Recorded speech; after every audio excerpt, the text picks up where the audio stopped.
तो आईपीएल 2023 के trade window के पहले ट्रेडेड प्लेयर का नाम सामने आ गया है और मुंबई इंडियंस ने ऑफिशियल अनाउंसमेंट करके बताया है कि they have roped in Jason Behrendorff from royal Challengers Bangalore. Australia के ऊंचे कद का लेफ्ट आर्म सीमर जो कि पहले भी मुंबई इंडियंस के साथ थे इन 2019 सीजन, वो एक बार फिर से मुंबई इंडियंस के डगआउट का हिस्सा होंगे। और कुछ ही दिन पहले हमने एक मुंबई इंडियंस से रिलेटेड वीडियो की थी जिसमें मैंने आपको बताया था कि जसप्रीत बुमराह का साथ निभाने के लिए मुंबई इंडियंस एक तीसरे लेफ्ट आर्म स्विंग बॉलर को टारगेट कर सकती है और उनकी कोशिश होगी कि कोई अच्छा विदेशी लेफ्ट आर्म सीमर अगर उनको मिल जाए तो वो उनको अपनी टीम में ले ले। और ये कमी अब उन्होंने जेसन बेहरेनडॉर्फ के साथ पूरी कर दी है। लेकिन उसके साथ साथ कई और प्लेयर्स कोलकाता नाइट राइडर्स की टीम में जाने की तैयारी में दिखाई दे रहे हैं और उसके साथ साथ और भी कई बड़ी ब्रेकिंग न्यूज हैं। तो ऐसे ही टॉप 5 ब्रेकिंग न्यूज मैं आपके साथ इस वीडियो में शेयर करने वाला हूं। So make sure you watch the video till the end. The biggest news of IPL 2023 trade window is that Jason Behrendorff has been traded from Royal Challengers Bangalore to Mumbai Indians। जैसे कि मैंने आपको start में बताया कि Mumbai Indians को एक left arm गेंदबाज की जरूरत थी। पिछले साल उनके पास डैनियल सैम्स थे जो कि थोड़ी बहुत बल्लेबाजी करके दे रहे थे। हम देख रहे थे कि डैनियल सैम्स से ही मुंबई इंडियंस नए बॉल से शुरुआत करा रही थी। लेकिन डैनियल सैम्स के साथ साथ उनके रिप्लेसमेंट के तौर पर तो जेसन बेहरेनडॉर्फ आए ही हैं, लेकिन जसप्रीत बुमराह फिटनेस थोड़ी सी 19-20 चल रही है। किसी की फिटनेस पर इस समय पूरी तरीके से क्लैरिटी नहीं है। ऐसे में एक एक्सपीरियंस टॉल गेंदबाज मुंबई इंडियंस अपने स्क्वाड में चाहती थी जो कि ऊपर से विकेट लेने की काबिलियत रखता हो। उसके अलावा रायली मेरेडिथ ऑलरेडी उनके पास हैं। ऐसे में यह देखना बहुत ही इंटरेस्टिंग होगा कि यह ट्रेड दूसरी तरफ से कैसे हुआ है। क्या मुंबई इंडियंस ने कोई एक खिलाड़ी रॉयल चैलेंजर्स बैंगलोर को दिया है या फिर सिर्फ उनसे जेसन बेहरेनडॉर्फ को लिया है। Second big news of IPL 2023 is that Mayank Agarwal and Rahmanullah Gurbaz could join Kolkata night Riders. Kolkata night Riders Gujarat Titans के साथ टच में है फॉर रहमानुल्लाह गुरबाज और वो ऑब्वियस रीजंस की वजह से है क्योंकि कोलकाता नाइट राइडर्स को एक अच्छा विकेट कीपर चाहिए। उन्होंने सैम बिलिंग्स को पिछले साल लिया, बाबा इंद्रजीत को लिया, शेल्डन जैक्सन को लिया, लेकिन कोई भी उनके विकेट कीपर की ड्यूटी पूरी नहीं कर पाया। और जब मयंक अग्रवाल को पंजाब किंग्स की कप्तानी से हटाए जाने की खबर आई थी, जब ऑफिशियल ऐलान नहीं हुआ था, आपको याद होगा पहले एक बार ऐसी खबर आई थी जिसके बाद पंजाब किंग्स ने ऑफिशियली कहा था कि ऐसा कुछ नहीं होने वाला है, लेकिन बाद में ऐसा ही हुआ। उस समय मैंने एक वीडियो की थी जिसमें मैंने आपको बताया था कि अगर मयंक से कप्तानी ली गई तो उनको रिटेन किया जाए, इसके चांसेस बहुत ही कम होंगे। और अब जब मयंक अग्रवाल का रिलीज होना तकरीबन कंफर्म दिखाई दे रहा है तो कोलकाता नाइट राइडर्स उनको भी अपनी टीम में लाने की कोशिश कर रही है क्योंकि एक पेस हिटर बल्लेबाज के साथ साथ वो जब सेट हो जाते हैं तो स्पिन को भी बहुत अच्छा खेलते हैं। और मजे की बात यह है कि वर्ल्ड T20 के दौरान या शायद एशिया कप के दौरान मैंने ट्वीट किया था कि रहमानुल्लाह गुरबाज का स्टांस और उनके शॉट्स मयंक अग्रवाल से बहुत मिलते जुलते हैं। ऐसे में यह सीन मेरे लिए तो बहुत ही दिलचस्प होगी अगर ये दोनों ही खिलाड़ी हमें KKR के लिए ओपन करते हुए दिखाई दें।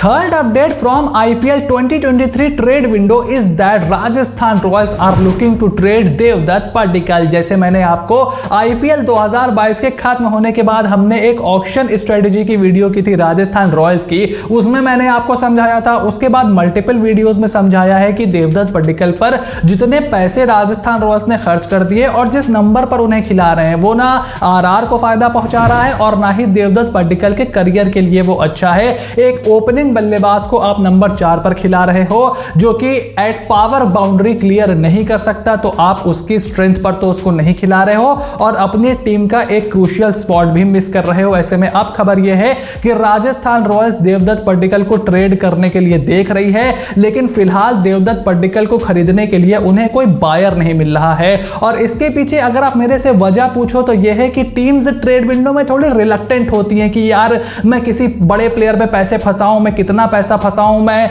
कितने रुपए उनको खर्च करूं, क्या ये मेरे काम आएगा, क्या फॉर्म इसकी रहेगी, क्या मैं सेट कर पाऊंगा। तो वो इंतजार करते हैं मिनी ऑक्शन का और मिनी ऑक्शन में अपनी स्ट्रेटेजी बना करके कि ठीक है अब हमारे पास ये प्लेयर्स अवेलेबल हैं, अब हमारे पास ये बजट अवेलेबल है, तो हम उस हिसाब से तैयारी कर सकते हैं। ट्रेड विंडो में आप क्लियर नहीं होते कि कितना पैसा फंसाना सही रहेगा, फ्यूचर में हमें क्या नीड पड़ेगी, कहीं मिनी ऑक्शन में हमें ये डिसीजन रिग्रेट ना करना मिल जाए, पता चला हम देवदत्त पडिक्कल को 5 करोड़ में या 7 करोड़ में ले लें और उसके बाद तुरंत मयंक अग्रवाल ऑक्शन में आए और 4 करोड़ में बिक के निकल जाए, फिर हम अपना सर पीटे कि यार इससे बढ़िया मयंक को ले लेते।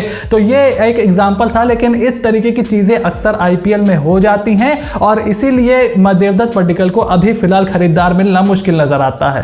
Fourth big update includes KKR yet again and they are looking to trade a fast bowler from Gujarat Titans. कुछ दिन पहले खबर निकल करके आई थी कि शिवम मावी के साथ लोकी फर्गसन का ट्रेड करने की खबर आई थी। तो मैंने कहा था कि यार इसमें केकेआर का तो बहुत फायदा है, लेकिन गुजरात टाइटंस के सर पे क्या डंडे पड़ गए जो वो इस तरीके का ट्रेड कर रहे हैं। फिर एक खबर निकल करके आई कि जीटी मावी और पैट कमिंस दोनों को मांग रहा है केकेआर से और उनके बदले लोकी फर्गसन दे रहा है। तो ये एक फिर भी ग्रैस्प करने लायक बात थी, हालांकि फिर भी इसमें गुजरात टाइटंस का नुकसान ही होगा इन माय ओपिनियन। लेकिन अब खबर ये भी निकल करके आ रही है कि मे बी लोकी फर्गसन नहीं, लेकिन रहमानुल्लाह गुरबाज के साथ अलजारी जोसेफ भी वो गेंदबाज हो सकते हैं जो शायद केकेआर जिनको टारगेट कर रहा हो, या फिर लोकी फर्गसन भी वो हो सकते हैं।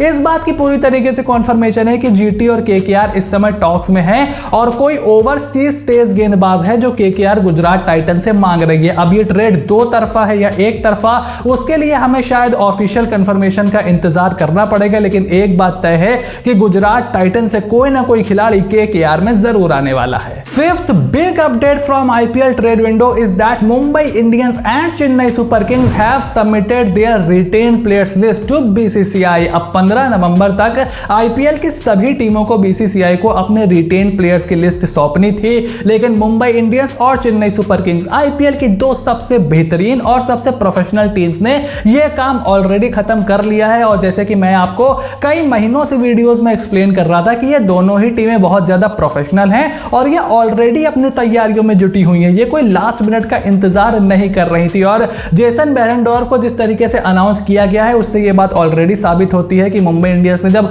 ऑफिशियल ऐलान कर दिया है, इसका मतलब वो अपने रिटेन और रिलीज प्लेयर्स की लिस्ट कंफर्म कर चुके हैं। वो पूरी तरीके से जिन टीम्स को उनको ट्रेड करना था वो ट्रेड भी कंफर्म कर चुके हैं और चेन्नई सुपर किंग्स का नाम भी उसी लिस्ट में बताया जा रहा है और उस लिस्ट में रविंद्र जाडेजा का नाम ऑफिशियली है, यानी कि जड्डू महेंद्र सिंह धोनी के साथ एक बार फिर से हमें खेलते हुए दिखाई देंगे। And these were top 5 news from IPL trade window 2023। इसके अलावा आईपीएल 2023 की सभी टीमों से एकाएक बड़े खिलाड़ियों के रिलीज होने की खबर निकल करके आ रही है और उसके लिए एक अलग से वीडियो आने वाला है। तो उसके लिए अगर आपने अभी तक चैनल को सब्सक्राइब नहीं किया है और नोटिफिकेशन की घंटी नहीं बजाई है तो फटाफट से ये दोनों काम कर लीजिए। और उससे भी जरूरी काम यह है कि आप अपने ओपिनियन कमेंट बॉक्स में लिख करके जरूर बताइए। मैं हर एक कमेंट को रिप्लाई करने की कोशिश करता हूं। जो भी आप लोग क्वेश्चन पूछते हो, जो भी आपकी क्वेरी होती है या फिर आपका कोई सजेशन होता है, जो लोग कमेंट करते हैं वो ये बात जानते हैं कि I reply to each and every comment, at least I try my best. तो